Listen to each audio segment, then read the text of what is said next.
কিন্তু এই একটা আসনে জয়ী হয়ে পরিমাণ সন্ত্রাসের আশ্রয় নিয়েছে এবং কাউন্টিং শেষ হওয়ার সঙ্গে সঙ্গে আমাদের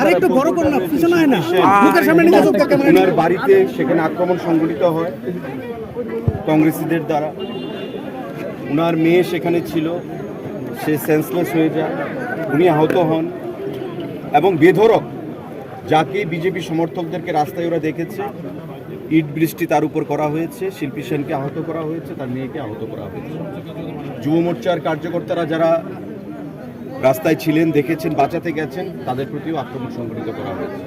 তো স্বাভাবিকভাবেই খবর ছড়িয়ে যায়, যুব মোর্চার ছেলেরা এখানে আসে। আমরাও মাননীয় শিক্ষামন্ত্রী, আমি, মুখ্যমন্ত্রী আমাদেরকে পাঠিয়েছেন, আমাদের প্রাক্তন মুখ্যমন্ত্রীও ছিলেন, পার্টি অফিসে প্রত্যেকে ছিল, পরিস্থিতি কন্ট্রোলে আনার জন্য। আমরা এসে এখানে পুলিশের সঙ্গে কথা বলি, এসপি সাহেব ছিলেন, এবং আমরা দাবি করেছি যারাই এই ঘটনার সঙ্গে যুক্ত অবিলম্বে তাদেরকে যেন আইনানুগ ব্যবস্থা নেওয়া হয়, গ্রেপ্তার করা হয়। কারণ 12টা স্টিচিং সেলাই লেগেছে আমাদের এক যুব মোর্চার কার্যকর্তার মাথায়, নাম হচ্ছে বিশাল। তো স্বাভাবিকভাবেই এই জিনিসটা হালকাভাবে নিলে ভুল হবে, কারণ তাদের উদ্দেশ্যই হচ্ছে চক্রান্ত, যে রাজ্যে কীভাবে ল অ্যান্ড অর্ডারকে বৃদ্ধাঙ্গুষ্ঠ দেখিয়ে অশান্তির বাতাবরণ তৈরি করা যায়। এবং কংগ্রেস এবং কমিউনিস্ট তারা একে অপরের পরিপূরক হিসেবে কাজ করছে। এই ভোটের নির্বাচনের ফলাফল তারা আমরা লক্ষ্য করেছি, ফলাফল সেটা পরিষ্কার। তো স্বাভাবিকভাবেই এ ধরনের কোনো কর্মসূচি বরদাস্ত করা হবে না। পুলিশ আইনানুগ ব্যবস্থা নেওয়ার জন্য আমরা আহ্বান জানিয়েছি। আমরাও রাজ্যে গতকালই শান্তি বজায় রাখার জন্য সবাইকে আহ্বান জানিয়েছি, কিন্তু তাদের তরফ থেকে কিন্তু আমরা সেই জিনিস কোনো প্রত্যক্ষ করিনি, বা আপনারাও সাংবাদিক বন্ধুরা আপনারা সেটা জানেননি। তো তাদের উদ্দেশ্য হচ্ছে রাজ্যে অশান্তির বাতাবরণ তৈরি করে ঘোলা জলে মাছ ধরা, রাজ্যের মানুষকে বিভ্রান্ত করা। আমরা ভারতীয় জনতা পার্টির পক্ষ থেকে, সরকারের পক্ষ থেকে দাবি জানাচ্ছি পুলিশকে যে অবিলম্বে ব্যবস্থা গ্রহণ করার জন্য, এবং পুলিশও আশ্বস্ত করেছে প্রয়োজনীয় পদক্ষেপ গ্রহণ করবেন, যাতে করে কোনো অবস্থাতেই যারা দোষী তারা যেন সেখানে পার পেয়ে না যায়। সন্তবাবু, অন্যদিকে কি আর খবর রয়েছে সন্ত্রাসের এরকম কোনো দিকে আক্রমণ আসছে? কিছু কিছু জায়গা থেকে যে বিধানসভায় জয়ী হয়েছেন, কিছু কিছু এলাকা থেকে ভাবখানা, আমি তো আগেও বলেছি যে মেসেজ দিতে চাইছে যে আমরা সারা ত্রিপুরা রাজ্যে জয়ী হয়ে গেছি, অথচ আমরা 3 আসনে জয়ী হয়েছি ঐতিহাসিক মার্জিনে। সিপিআইএমের হাত থেকে আমরা যুবরাজনগর ছিনিয়ে আনতে সক্ষম হয়েছি ঐতিহাসিক মার্জিনে। আমাদের মুখ্যমন্ত্রী জয়ী হয়েছেন ভালো মার্জিনে। সুরমা সিট দাবি করা হয়েছিল আমরা জয়ী হব না, উপজাতি ভোট আমাদেরকে বিট্রে করবে, আমরা প্রায় 5000 ভোটের ব্যবধানে সেটা জয়ী হয়েছি।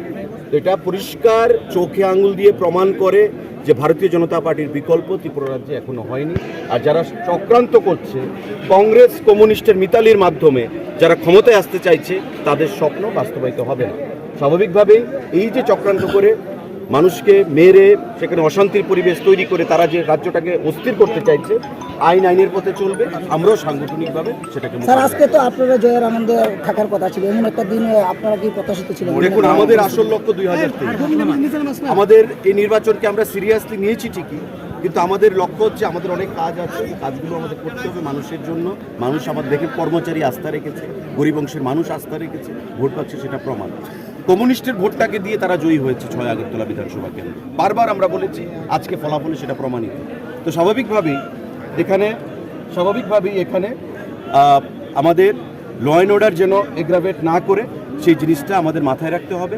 আর যদি ল অ্যান্ড অর্ডার এগ্রাভেট করে, আজকে দেখুন আমরা শাসক দল 3টা আসনে জয়ী হয়েছে, কয়েক হাজার ছেলে তৈরি ছিল এখানে আসার জন্য। তো তাতে কি হবে? রাজ্যে অশান্তির বাতাবরণ তৈরি করতে চাইছে যারা, তারা দায়িত্ব নেবে না, দায়িত্ব আমাদেরকে নিতে হবে, কারণ আমরা শাসক দল।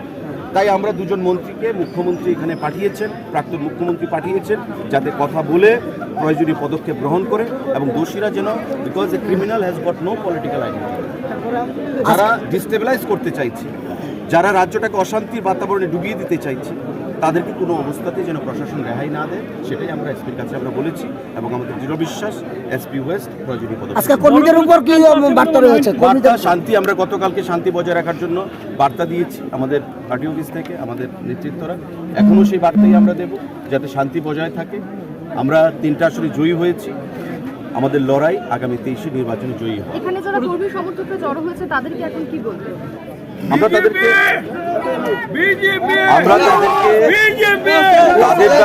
তাদের দ্বারা যারা কর্মী সমর্থকরা যুব মোর্চার ভাইয়েরা আছেন, যদিও তারা যুব মোর্চার কর্মীদের উপর আক্রমণ হয়েছে, আক্রান্ত হয়েছেন, সেলাই লেগেছে 12টা, তারা যেন উত্তেজিত না হয়, তাদের সঙ্গে আমরা কথা বলেছি, এবং আমরা সবাই মিলে এখন এই এলাকায় যেন পিস পক্ষে, সেটাই আমাদের আহ্বান থাকবে। আমরা সবাইকে নিয়ে এখন একসঙ্গে একযুগে এখান থেকে এফআইআর হয়েছে, শুনতে এফআইআর হয়েছে।